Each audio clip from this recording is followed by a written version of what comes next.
asking for is just, where are the kids?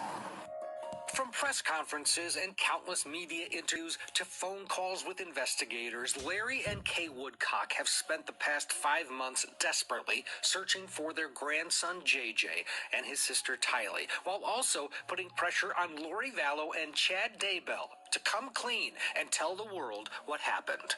Y'all tell us where the kids are. Lori, Chad, tell us where the kids are. Tell us where the kids are. Tell us where the kids are. The Woodcocks raised JJ before he was adopted by Charles and Lori Vallow. And I miss him terribly, terribly, terribly bad. And it just, every day that goes by that Kay and I and our family does not hear anything regarding those children, it just makes it so hard. JJ and Tylee have not been seen since September, and as strong as the Woodcocks have been, it is taking a toll. I'm telling you. Yeah, having nightmares. I have never, like in 20 years we've been together, I've had maybe one really bad nightmare where I woke up screaming. In all these years, I have at least, one a week now where I'm screaming, waking up. You have it's terrible. All the time. Sometimes I don't remember them. Sometimes I do. I wake up and I'm crying and it's JJ. I'm crying because I miss him. And I was trying to chase him in my dream, or I couldn't find him, or that's what we deal with every day, even in my sleep. I will say this, and I mean it with every fiber in my body. I would never wish on anybody. What Kay and I have gone through, what our families have gone through, the what ifs, the crying, the depression. One thing that keeps the Woodcocks going is the tremendous support they've received from around the world. New billboards put up 2 weeks ago in Idaho Falls are also helping them stay positive. Yeah, I just can't say enough about those billboards. It is so wonderful to see that community come together the way they have to support JJ, support Tylee, and want to have a happy conclusion to this.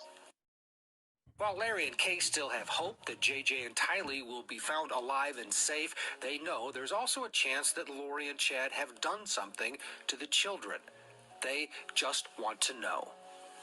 We're still thinking he's alive and Tylee's alive, and we're going to get him back. But, in the meantime, we just have to sit and wait her out.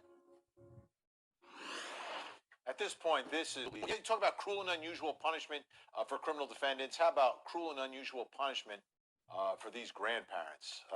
Let's bring everybody in. Ted, they're holding up as well as they can, I guess, under the circumstances. But this is horrific what they're doing to these grandparents.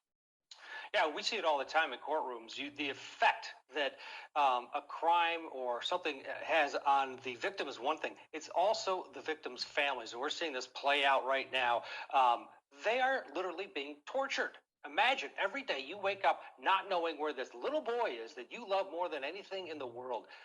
Not knowing if he's alive. If he is alive, is he scared? If he's not alive, how did he die? Was he scared when it happened? It's absolute torture, and there are two people that can end it right now, and that's Lori Vallow and Chad Daybell. Julie, they were raising this little boy, then they trusted Lori Vallow with this little boy. Exactly. It's such a broken trust at this point.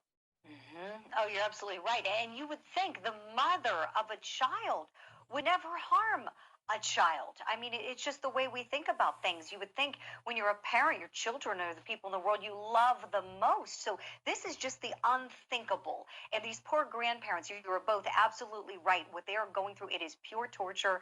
Our hearts break for them. And Ted, to your point, what Chad Daybell, what Mr. Doomsday is not doing right now, you know, you made the point about Lori Vallow and Chad Daybell being the two who could end this all. Yes, that's absolutely right. And I think we need to look at what he's not doing.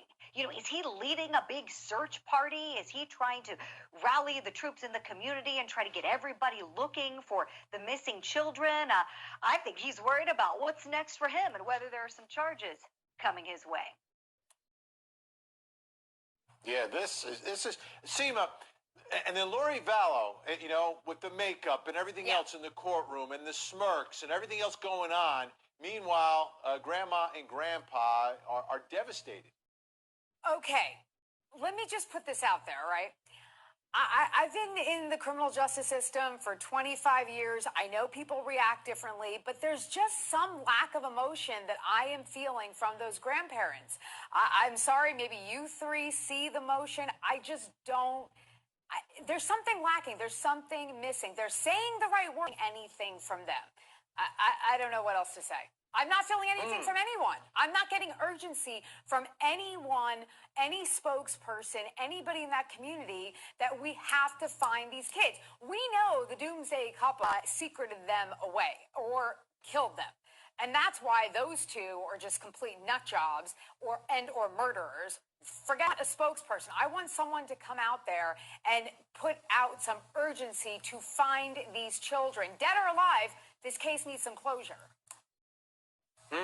I disagree. Ted, I know you want to jump in there. Go ahead. I think that they have been thrown into just an arena that they never saw coming, and absolutely every waking day they are spending thinking about how we help, how can we get these kids back. They have organized searches, they have organized press conferences, the flyers, the billboards. They are doing everything in their power to bring JJ home. And Tyler. Okay. Let's take a listen, Ted. I know you spoke with Dr. Markham about what these parents or grandparents may be going through and whether or not it's normal. It doesn't suppress struggling, that they're having issues, nightmares, as you mentioned. When someone loses someone, the lack of knowledge about what happened to them is really overwhelming, and we don't have the sense of control. So I imagine they're having a whole myriad of emotional responses because they don't know what's going on. There's a part of us that always wants to hold on to the hope that they're somewhere safe or that they'll be okay. But as you mentioned, you know, they've been gone.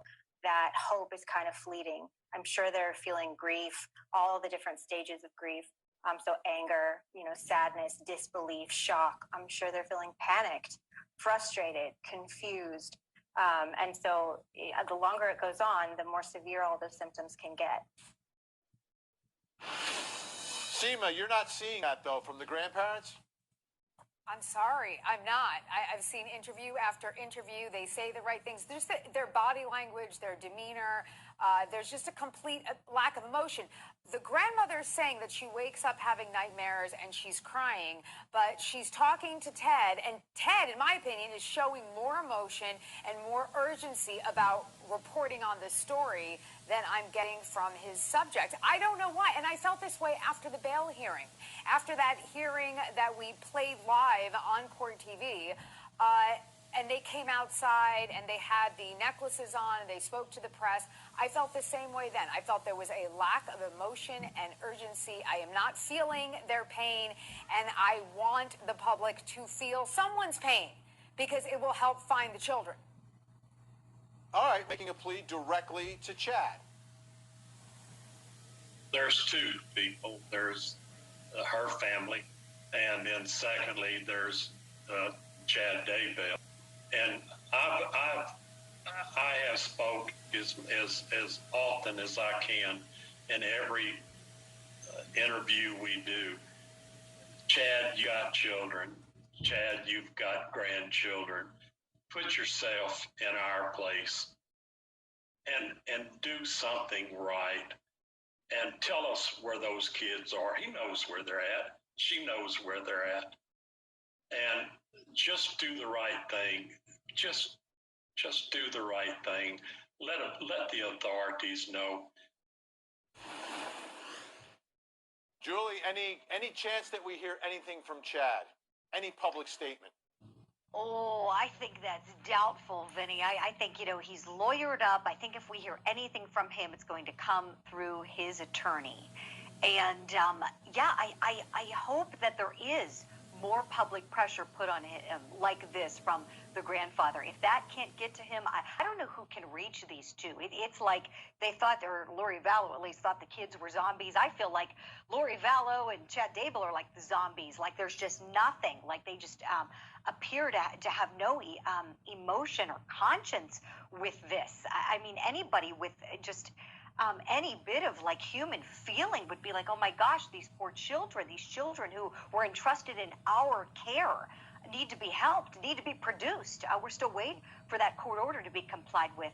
And so, no, I don't think he's going to say anything. And I think what he's not doing, as I said before, is very indicative. I think there's no sense of urgency from him or any attempt to try to find those children if he doesn't know where they are, Vinny. Ted, what do we expect to happen on the 24th? Lori back in court. As for a bail reduction, it's at $1 million right now. I did talk to a bail bondsman in Idaho, in Rexburg, and there is some anticipation that this new judge could reduce the bail. And if the bail is reduced, there's a chance that she could go free. The issue here for the bail bondsman are, if she's facing more charges down the line, then it's a complete waste of money for them, the client, first of all, to even be out on bail. So it'll be interesting to see what happens. We'll have to wait and see. But I think there's a chance she walks out of there. Small. All right. We'll be watching.